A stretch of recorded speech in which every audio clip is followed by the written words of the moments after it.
keeps you awake. Hide the telephone.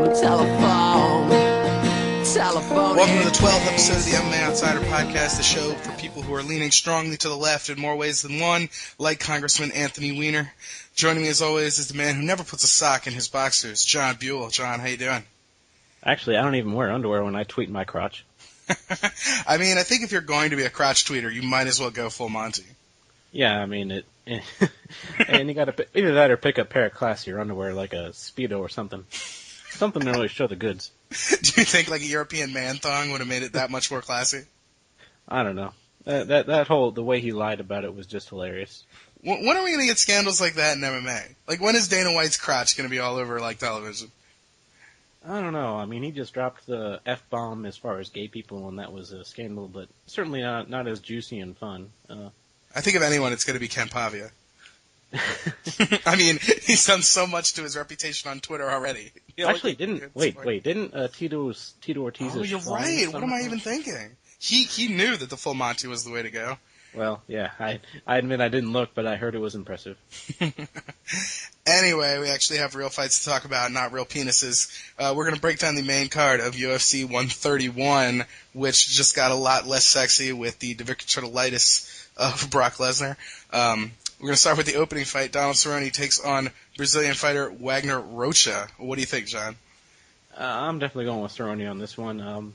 Really since that Jamie Varner rematch, I think he's looked a lot better. He got off to a slow start against Paul Kelly, but even then, I think he's just got this nasty streak in him that he might have been missing before. He used to get off to a slow start, but now he looks much more aggressive. His striking is pretty good, and he has some really good wrestling and takedowns to mix in with his Brazilian jiu-jitsu. So as we all know, a lot of Brazilian fighters, their Achilles heel is wrestling. So when it all comes down to it, if Cerrone wants to, he can take this fight where he needs. But he's one of those tall, lanky, hard to deal with fighters. Good chin, decent striker. I think he'll find a way to take this one, maybe by third round submission. Be my guess. Yeah, it's interesting you say that because I would say Donald Cerrone's weakness is also wrestling, so it's actually a match made in heaven. Oh, I think that he took Varner down pretty well. Well, I guess defensive wrestling.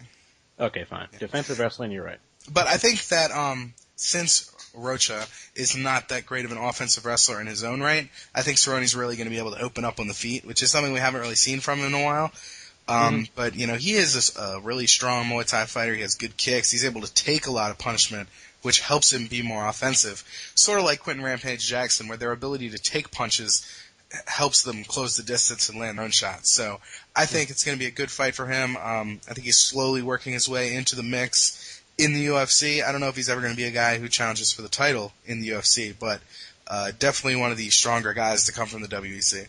Yeah, you're absolutely right. And certainly, as far as taking that next level and getting official contender status, yeah, he needs that. That is something where he'll need to work on his defensive wrestling a little bit more. I don't know. It's just some guys, they don't mind being on their back, and I think he's one of them. I mean, he doesn't care if you elbow him in the face. He's going to keep looking for that triangle of his, and he has a great one. But against the likes of Frankie Edgar or even Gray Maynard and some of the other really big, strong wrestlers with good submission defense, it's not a good strategy.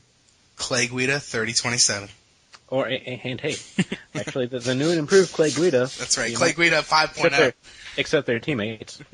Oh, yes, well, everyone's a teammate at Jackson's. Moving on, middleweight fight. Brazilian Damian Maia taking on former Oklahoma State All-American Mark Munoz. Interesting fight. Maia, a guy who likes to get it on the floor and do his jiu-jitsu. Do you think he's going to be able to do that here against Munoz? Well, this is actually a really, really intriguing fight. I've told you about how much I'm in love with Damian Maia's single leg takedown, and he's really perfected it for his style, and he's done well against some mediocre level wrestlers, but the problem with Munoz is he's a little higher level. So even though Munoz still doesn't have a ton of MMA experience, then again neither does Maia. He's more of a submission grappler by trade, so. I don't know. I think Maia's going to have a really hard time getting this fight to the ground. And while his striking's improved, the one thing he has to worry about is Munoz's heavy hands. Mm-hmm. Yeah, I think it's interesting that people talk about Munoz's heavy hands because that's not really something he had early in his career. He's kind of developed it recently. He really put C.B. Dalloway on skates, and I think that is going to be his method to win this. People don't really realize how good of a collegiate wrestler Munoz was. He definitely is someone who achieved a lot, 2 Big Ten titles, 2 All-American years, and an NCAA title. So 3 All-American years in college. Pretty big deal.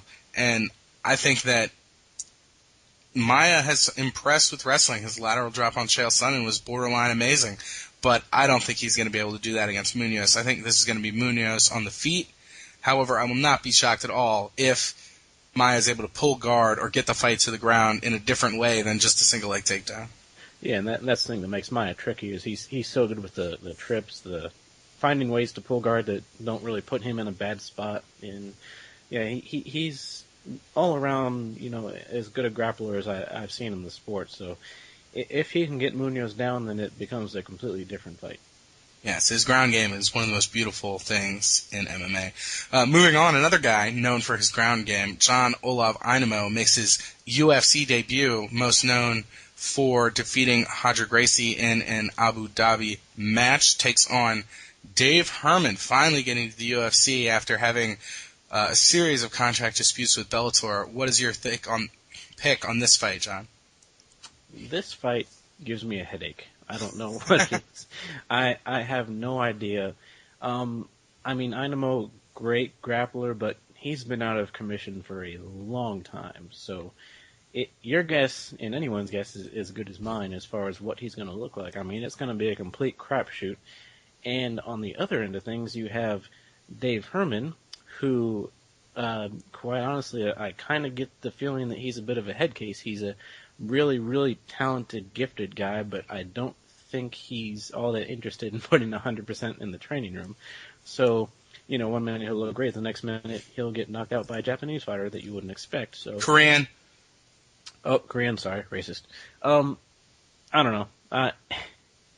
This fight is, I'm not even going to make a pick on this one because I just don't know. But what I will say is, Ainamo, Golden Glory has some great kickboxers, so I certainly think he'll be ready for whatever Herman tries to bring on the feet, but Herman can be kind of sloppy at times, and that's sometimes what makes him effective. So this fight, I have no friggin' idea. I favor Herman because he is a natural athlete. You talked about his athleticism. This is a guy who actually walked onto the wrestling team at the University of Indiana in college, never having wrestled before in his entire life, and he made the squad as a walk-on. Right. Which is just preposterous. Ainamo, on the other hand, is not a very athletic guy. Plus, he had a flesh-eating virus or bacteria in his foot, and he can barely walk now. Ew. So, yeah, he walks with a limp because of it, and that's part of the reason why he's been out so long. I think with the delay in him returning to MMA, plus the fact that he was never really a full-time MMA fighter to begin with, I think Herman has the type of game where he's going to be able to blitz him early, knees in the clinch, or just crazy flying strikes and win it that way. If the fight goes more than 2 or 3 minutes, then I expect Ainamo to get the fight to the ground and work a submission, but I think this is going to be a repeat of Herman's early fights against Brian Shaw and did he beat James Thompson? No, Mario Rinaldi. So that's what I expect. But yeah. Actually, interesting pop quiz. Yes. Name the only fighter that Dave Herman has beaten after having to go into the third round. Okay. It wasn't Sokaju. Nope. It wasn't Rinaldi. Or what? I'm sorry, there was 2 of them. Never mind. Well, one of them was Mario Rinaldi. Let me see if I can guess the other one. I was actually about to say Rinaldi. The other one was Nakao in his last fight. Kiss Nakao. Yeah. I always thought he'd be better. Well, the reason I brought that up was Rinaldi, as you know, actually a pretty talented guy, even though he's a bit pudgy looking. He gasses. If you get him in the third round, then you can pretty much have your way with him. And, pretty much every other win Herman had is like you said, it's about coming out there and just destroying the guy early on. And so other than Nakao and a guy like Rinaldi who really fades down the stretch, we haven't seen him taken into those deep waters and do well at all. Yeah, so I think we both are kind of in agreement on how that fight's going to go. I really wish we had seen Ainamo versus Shane Carwin. It was kind of that wrestler-grappler contest, even though we probably would have gotten knocked down on the feet. I was much more excited for that than the Herman fight. You're excited for that? I thought that was just a really bad tune-up fight. Yeah, well, you know. I mean, they're completely different sized heavyweights. Yeah, that's so. true. Moving on, former lightweight title challenger, two-time lightweight title challenger, Kenny Florian makes the drop to featherweight against Diego Nunes. Interesting fight. We're going to see really how the featherweight division stacks up to the lightweight division. Which way are you going in this?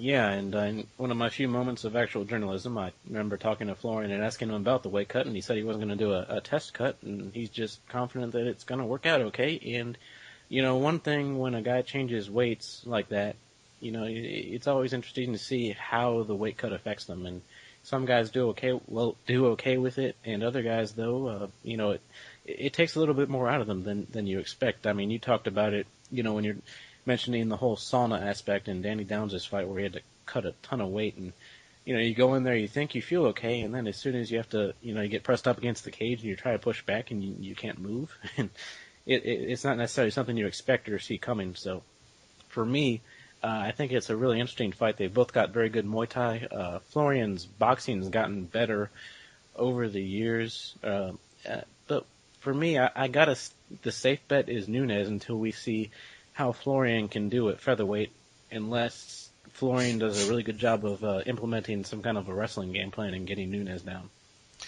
Yeah, I favor Florian only because I have a higher opinion of the UFC lightweights in general.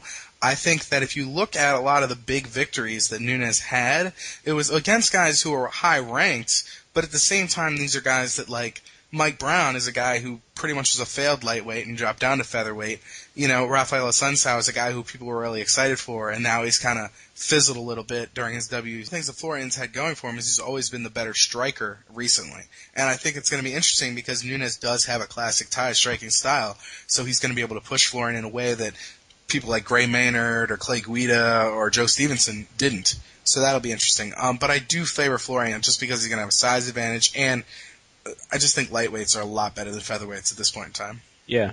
If I knew if he was going to be okay going to featherweight, and I have no reason to think otherwise, then I would definitely pick Florian because, like you said, he's I think a slightly better all-around fighter. I think his wrestling is a bit better, no doubt. And Muay Thai might be a tiny edge to Nunes, like as far as straight Muay Thai, but I think, like I said, Florian he's done much better at adapting his boxing technique into MMA, because I think just doing straight Muay Thai and neglecting the boxing aspects can kind of hurt you, and that's something Florian's really worked on. So, and you mentioned the Mike Brown fight. It was a big one for Nunes, but as we know, Mike Brown was far from 100% in that fight. He's got a heart condition he was working on. So, like you said, this is probably going to be Nunes' biggest test by far. All right, and moving on to the main event. Junior Dos Santos taking on Shane Carwin, with the winner probably getting a shot at Cain Velasquez when he comes back from an injury. I'm going to let you start us off on this. It's two really big, heavy-hitting sluggers. It's weird. I mean, Carwin, like Lesnar, he's a big, strong wrestler, but I think he hits a little bit harder, a little more accurate with his punches. At the same time, we've seen Carwin fade down the stretch before, and Carwin, since his hands are decent, I'm wondering if he's going to make what I think would be a mistake, which is to be a little bit too comfortable on the feet and trying to go toe-to-toe with Dos Santos, whereas Lesnar would have just, tried to set something up, but really just shot in right away and tried to get him down, get him on the ground, and wear him down and stick with that strategy. So really, the biggest difference is what Carwin is going to do in this fight, because if he thinks I'm going to go in there and knock him out on the feet, I do think that gives Dos Santos a better chance, because Dos Santos is much more accurate with his punches. Yes, I am actually going to pick against Dos Santos for the third straight fight. Having seen this guy fight before he came to the UFC, and having him seen fight in the UFC, no matter who he beats and how he does it, I'm never going to be convinced that a long, spindly guy can be an effective MMA heavyweight. People talk about he has good takedown defense, he has a good ground game because he trains with the Nogueiras. The last time we saw his ground game, he got submitted in the first round. It's preposterous. Gabriel Gonzaga, who's not a great wrestler, took him down. He popped right back up, but he still took him down. I just think that his matchups have been very favorable. And, I mean, he's beaten good guys, but I think his matchups have been favorable.